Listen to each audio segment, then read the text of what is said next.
دیکھیے دنیا کا ایک قانون ہے کہ جو چیز جتنی زیادہ اہم ہوتی ہے ہمارے عرف کے اعتبار سے وہ اتنی ہی زیادہ مہنگی ہوتی ہے۔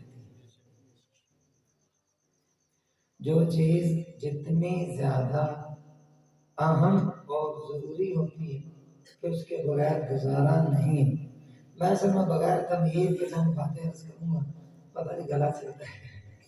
تو ہمارا یہ قانون ہے کہ جو چیز جتنی زیادہ اہم اور انسان کے لیے ضروری اور بنیادی ہو وہ مہنگی ہوتی جاتی ہے، مہنگی ہوتی ہے۔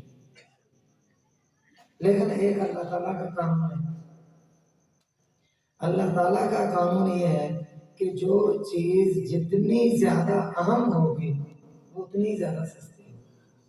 بھائی ہمارا اور اللہ تعالیٰ کا ذرا مختلف ہے۔ ہمارے عرف میں ہم دیکھتے ہیں اس چیز کی مانگ زیادہ ہے، قیمت بڑھ جاتی ہے، اور اللہ تعالیٰ کے یہاں یہ نہیں۔ اللہ تعالیٰ کے یہاں یہ ہے کہ جس چیز کی مانگ جتنی زیادہ ہے وہ چیز اتنی ہی عام ہو جائے، جو چیز جتنی زیادہ اہم ہے وہ اتنی ہی عام کر دیتے ہیں اور اتنی ہی سستی کر دیتے ہیں۔ مثال کے طور پر دیکھیں، ہمیں اور آپ کو آکسیجن کی، ہوا کی ضرورت ہے، ہماری بنیادی ضرورت ہے۔ 2 منٹ کے لیے آکسیجن ختم ہو جائے میرے خیال میں سب بھی مر جائیں، اتنی زیادہ ضروری۔ اس کے بغیر 2 منٹ رہنا مشکل، لیکن اللہ تعالیٰ نے اس کو اتنا عام کر دیا ہے کہ امیر اور غریب ہر ایک کو عام میسر ہے۔ میں کہیں پڑھا تھا کہ ایک عام انسان ایک دن میں 3.5 سلنڈر گیس استعمال کرتا ہے، آکسیجن 3.5 سلنڈر گیس کے بقدر انسان آکسیجن استعمال کرتا ہے، اور آپ کو پتہ ہے 1 سلنڈر 3000 کا کم از کم۔ تو اس اعتبار سے 10,000 روپے کی میں اور آپ ہر روز آکسیجن استعمال کرتے ہیں۔ اسی کو اگر مہینے کی لگا لیں 3 لاکھ کی بن جاتی ہے۔ اب دیکھ لیں جو بڑے بڑے جن کی تنخواہیں، جن کے اپنے کاروبار ہیں وہ تو علیحدہ بات ہے، لیکن یہ کہ عمومی طور پر بہت تھوڑے لوگ ہوں گے جو 3 لاکھ سے زیادہ ان کی کمائی ہو۔ اب جو آدمی ایک مہینہ میں 3 لاکھ کی گیس استعمال کر رہا ہے اور اللہ میاں نے اسے مفتی، اگر مجھے اور آپ کو خریدنا پڑتی تو ہمارے حکمران ان کے لیے اور ہوتی، ہمارے لیے اور۔ پانی ہے، ہم جیسے لوگ سادہ پانی پیتے ہیں، ان کے لیے بوتلیں ہیں، کولڈ ڈرنکس ہیں، فلاں ہیں، تو ہم تو وہاں تک نہ پہنچ سکتے۔ لیکن اللہ تعالیٰ نے فضل فرمایا کہ یہ ہمارے لیے اور سب کے لیے بنیادی چیز تھی، اسے عام کر دیں۔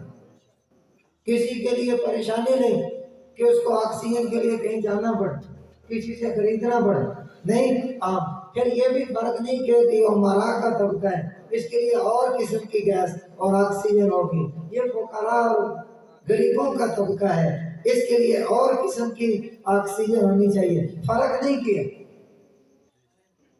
یہ اللہ تعالیٰ کا قانون کہ جو چیز جتنی زیادہ اہم اسے اتنے ہی عام کریں۔ اسی طرح پانی دیکھ لیں، اللہ تعالیٰ نے عام کیا ہوا ہے، ہر جگہ ہی ملتا ہے، آپ غور کریں آپ کے گھر میں بھی۔